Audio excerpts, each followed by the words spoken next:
I got for selling me clothes, twopence for selling me blanket. If ever I lives for the soldier again, devil shall be me sergeant. Good morning, ladies and gents, Mac Tightwood here, and well, I was supposed to be, my work wants me to go in on a Monday, so they've just changed one of my rest days, hence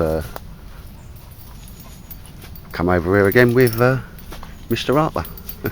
Mr. Harper, stop that, nutty boy. Obviously carrying on with a bit of building.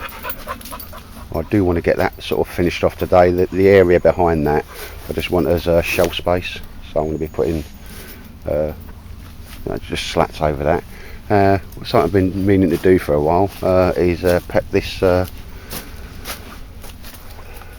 fire reflector up a bit, and as I've come in there, there's a down tree that's just about the right size, i.e. in width, and I'm going to go back with a saw and just something there. I just want, you can see there's a piece of paracord on there, make sure I'm getting it from there. You know, you don't need a ruler out here. It's a big long branch, so all I've done is measured it out once it's taut. I need my hands to hold it taut. Just put a little knot in it, so I now know how long I need to cut that tree down to just slot more in there. But yeah, not had a bill, nothing yet, just turned up. Bought Mr. Harper again, he loved it last time and he was good as gold, so there you go. But yeah, making the most of this sunshine, ladies and gents, because I don't think we're going to get a great deal.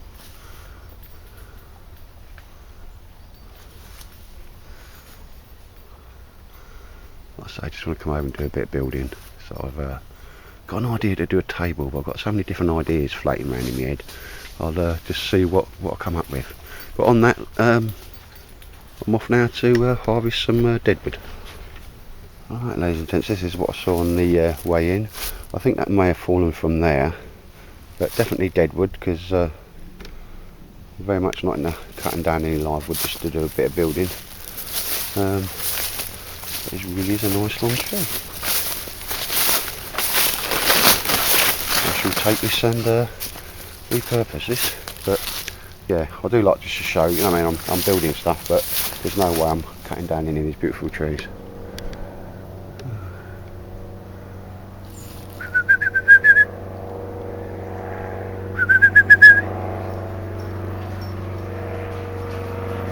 Here it comes. What are you doing? What are you doing?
Right, ladies and gents, I normally try and catch me bloopers on cam, but this one I couldn't do, but I will mention it.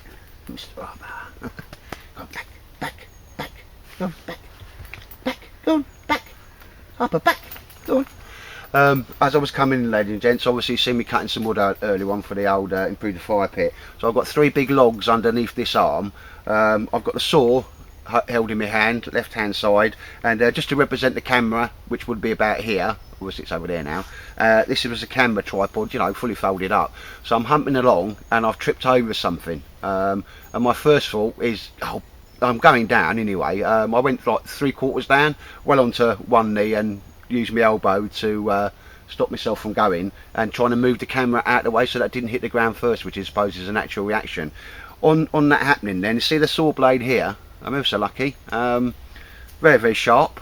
So point tonight, don't walk about with like edged tools, or think about that. But the old Mac tightwood trousers, you know, the Cadora nylon, here and here, I put that piece up. Well, it means I can just raw through any of these bushes and brambles and not worry about them because they don't cut me. But literally as I went down, the saw blade edge, okay, trying to keep the camera up, literally impacted across the front of my trousers there, and you can see there's a couple of cut marks, only little bits, it probably won't show up on there, and on the trousers, and I've chipped a little bit there. But yeah, 1-0 to Mac tightwood trousers, because if I just had a normal pair of cloth trousers, I feel certain that would have gone through and I'd needed to, you know, like get some plasters out or something. And we're not talking about a big rip cup or nothing, but yeah, just having a bit of protection on the old trousers really, really well. It's just helped me there.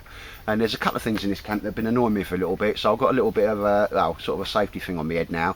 I'm going to do that now, stop and do that now before we do anything else. Been annoying me for a little while there, but there's a stump there that we inherited. I'll zoom in on it.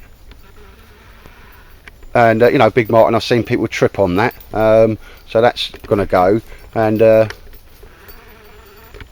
something else, I don't like to adjust things too much, but I'm getting rid of this now. See that piece of wood that's sticking out? We never broke it, we never sort of touched it, but as you can see, if you trip there, this is a, you know, you can quite easily impale yourself on this. Mr. Up, go on, get that gone. But yeah, I'm going to have this away at the bottom.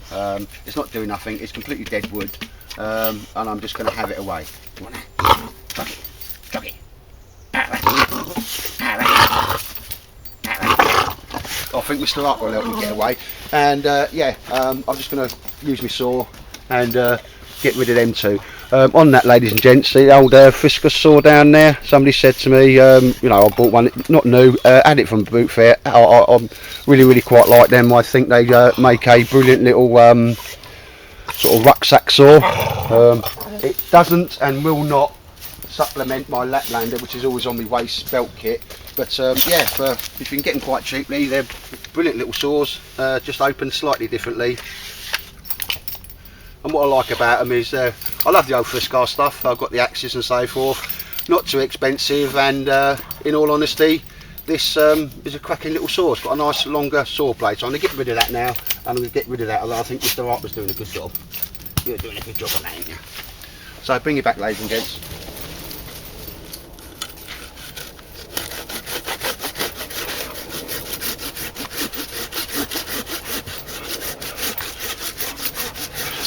I find the old Friscar saw a particularly difficult task here, but just as good as the Laplander. A little bit longer.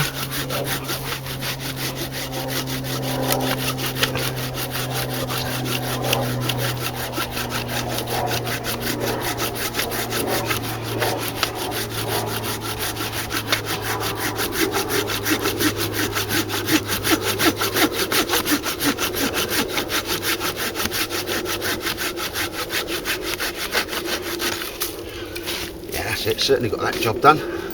I'll have a little go with me, well, it's a little Friscar's axe there, just to chip that out a little bit more. There's a lovely bit of grain on that wood. But now I'm going to have a go at the next one, because that's a trip, and no reason why this should be here. I'm not going to hurt the forest or anything, but just going to take the other one out.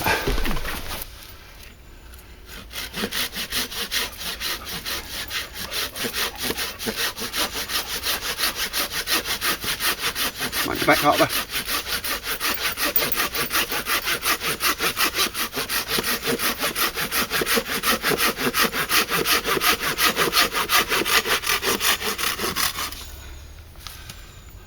That's got a nice bit grain on it.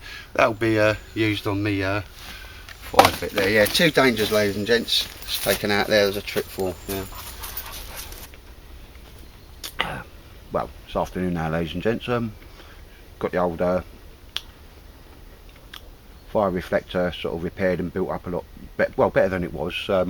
Being able to use a bit of wire there that when we first found the place, we harvested it. It was over there, it was in the field. You know what they used to join up the barbed wire fences? So it's just been relocated and put to use.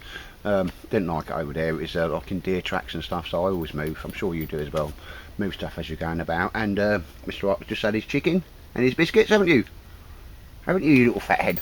And he just sat there now blowing bubbles because he, like me, loves Mrs. Tightwad's bushcraft cookies, which she cooks for us. She's done it slightly differently this time, where she's dropped some raisins in there, so they probably look like rabbit poo, but absolutely gorgeous. And yeah, absolutely lovely, really healthy. Do you want a bit, Mr. Harper? Have you been a good boy? You have it, go, so come on, get a bit. Get that. He's a good old boy. Ladies and gents, yeah, just a quick chat. Seems to come up every now and again, doesn't it? People putting their thumbs down on the video, and you know, I just think that's a coward's way of doing stuff as it goes. Personally, for me, it doesn't matter if you put a thumbs down on my video, because it just means you just don't like one of my videos. I don't get wound up on nothing, because you know, I'm making my videos for me, not for you. What I do appreciate is the people that, you know, put stuff in my comments box. But for the people, the trolls that do put the thumbs down, I've just got a little message for you. I don't know who you are. I don't know what you want. If you're looking for a ransom, I can tell you I have no money. But what I do have are a very particular set of skills that I've acquired over a long career. Skills that will make me a nightmare to people like you. If you stop the thumbs down, that will be the end of it. But if you don't, I will look for you. Do you know who I am? I'm Ronnie Pickering! Seriously, folks, because I think people who put the thumbs down on the various videos, unknown why, if you're not happy with something, put it in the comments box, and you know, the person can address your particular malfunction or concern. Probably malfunction because you're a knobhead. But for me, it doesn't really matter. I couldn't give a monkeys. But what I will say, just a little suggestion, I think, because it's rather like, you know, you get them people on Facebook that get all upset and they go, oh, I'm going to close down my Facebook account, oh, I'm going to leave this group or whatever, and then they hang around for like hours and hours just to see people going, oh, please don't, please don't, please don't, you know, and all that sort of stuff. And you know, they're still online, they're still looking back. Trolls, don't feed them. So what I'd like to suggest is that we don't acknowledge anybody doing any thumbs down now, you know. Just don't give them a want, because they will always look back, you know, to see if anybody's made comment because they've done a thumbs down. So I don't know why we do that, but that's just my little idea there. Just totally persona non grata, don't even acknowledge their existence. And if anybody has got a little problem, I'll come looking for you. Right, ladies and gents, that's why I sat there one night, just been meaning to do it for a while. Made something for me Jack Law. Obviously, as I said to Sandy, I treat it like my rifle, and I did make a cover for my rifle when in the army. Wind it back like that.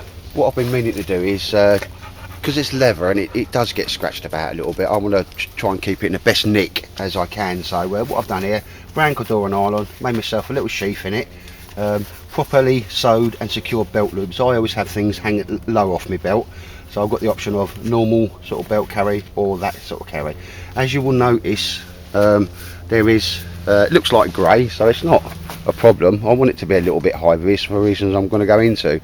If this was either to be sort of a lost, come off my belt or whatever, I would have, it would just be a complete nightmare if I lost one, a piece of my kit, and two, obviously a jack law, because they're irreplaceable. So I'm not too worried about being flash or fancy.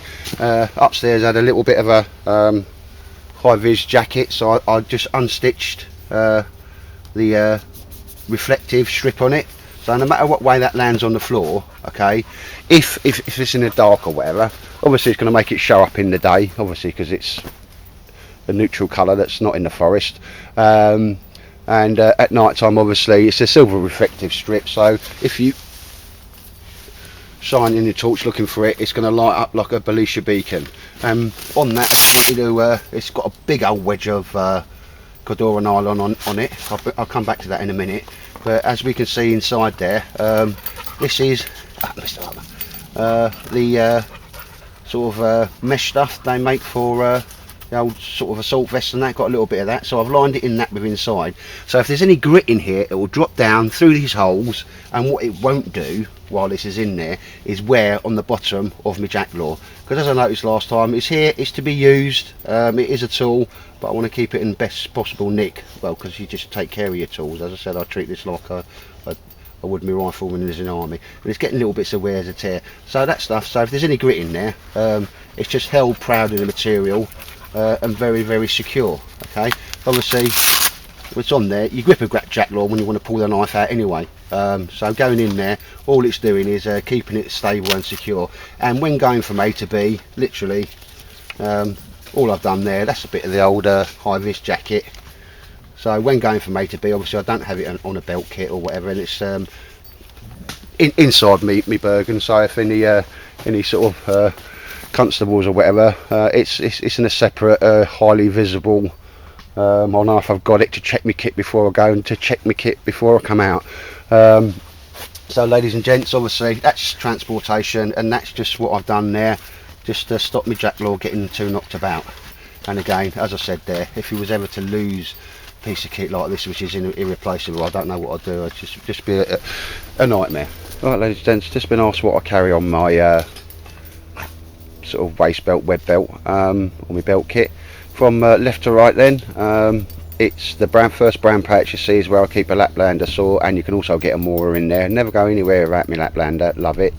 The beige pouch, which is rolled up, which is a military dump pouch, makes a brilliant foraging pouch. The pouch which normally sits, the green one which normally sits on my right hip, has got my what I call life preservation kit in it. I think some of you've seen that before, you know, a way of making a fire, silver foil blanket, first aid dressings, plasters and so forth. I've been through that kit before. I have a different sort of Leatherman, because I have sort of rose cutters on the end of mine, so that's what's in the brown and black pouch. And as you can see, new addition to it is me jacklaw or knife sheath. Any knife can go in there, but yeah, for obvious reasons which you've probably seen before, I've made that a bit bright, and should that go somewhere in the darkness, shining a torch on that will light that up like a Belisha beacon, and I'm more than happy with that. I'll just show you the closure system on this, because this is a Webtex belt, or it's nylon and it won't absorb water, but and Webtex stuff is, well, some of it's good and most of it's sort of, it's okay, but it's not brilliant stuff. But the belts are absolutely top end, so I'll try and bring it back and show you that. The belt I particularly like, and just a point to note, so they only cost under a tenner. The old Webtex belt is, with a normal belt, it's simple push closure. But with this one, no matter how you push that, okay, when you're bending up and down, it won't come undone. You have to use, it's a 3-point system. Absolutely excellent for securing your kit, because you have to push that button in, then pull it to open it. Okay, hopefully that's showing up there. It's got a button there that engages with that slot, so once it's in, there's no way that's going to come undone by pushing that. Okay, you have to then push that to let that belt open. And I think they're not bad little belts as it goes. Nylon, rigid enough, but they are flexible. So to the couple of people that's asked me about my belt kit, that's what I use, and that's what I like, ladies and gents. And I'll just bring you close up just to see one picture of the belt buckle.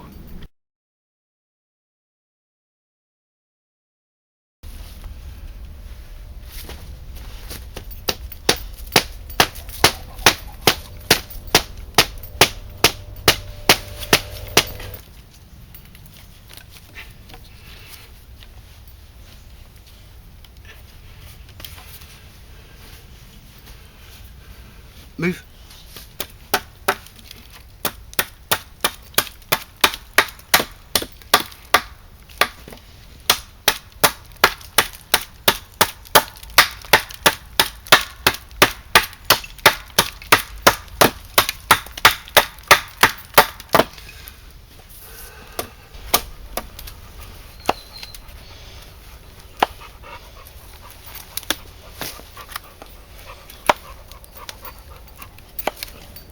Hop back.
Alright, ladies and gents, also show you in a sec. I got the old fire pit up to scratch again, made a few improvements on that, and in between I just had an idea. I wanted to do a table, not specifically designed to take a mountain away, although that is quite solid. Once it's tied in there, just lashed off. This is twine, it's biodegradable but very strong stuff, and 2 bars going across, attached to the back of each tree, thereby giving me a stable thing just to windlass some finished branches there, all dead wood. So here we have Mr. Tightwood's table, and that's always handy, because that's where I'd be sleeping. So for me cups, me bits and bobs, keep them off the ground, keep them out of the dirt. There's the old Tightwood tree table, I suppose. I was going to do a freestanding one, but I just didn't have the time in the end, and I've just done it like that. And that's working for me. I'm really happy with that. Nice just to get out and build something for a change.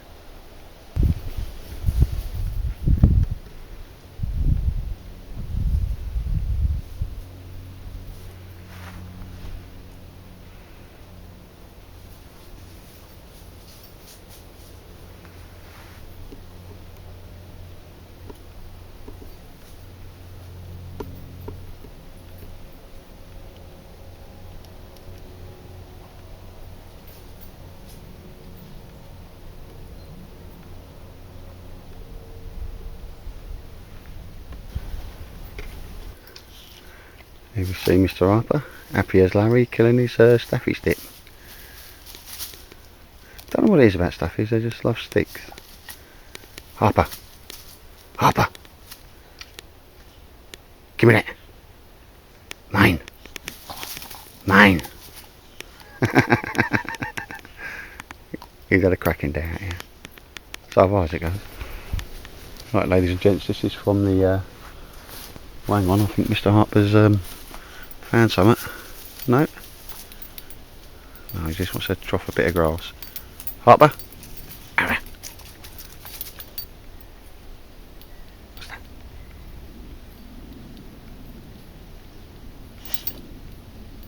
Arrah.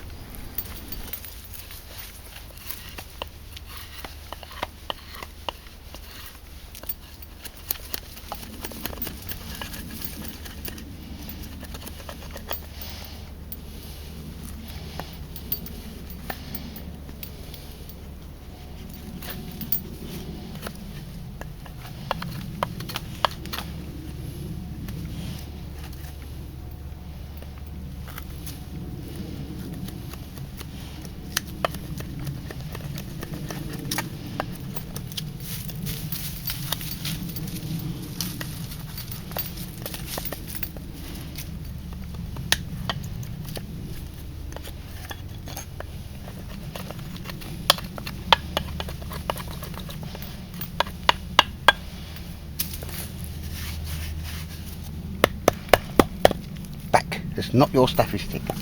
Right, ladies and gents, the sun is getting a lot lower. Not too far off my RV time, so I'm going to have a last final pack up, clear up, and get on. But yeah, I've done a bit today, chilled out a little bit as well. Got the old fire break sorted out. It's quite robust now. Built myself a little shelf, just a couple of seconds on a little bish bosh stick. And that's it. Yeah, just a little day over the covert spot. Wasn't planned in any way. Take care.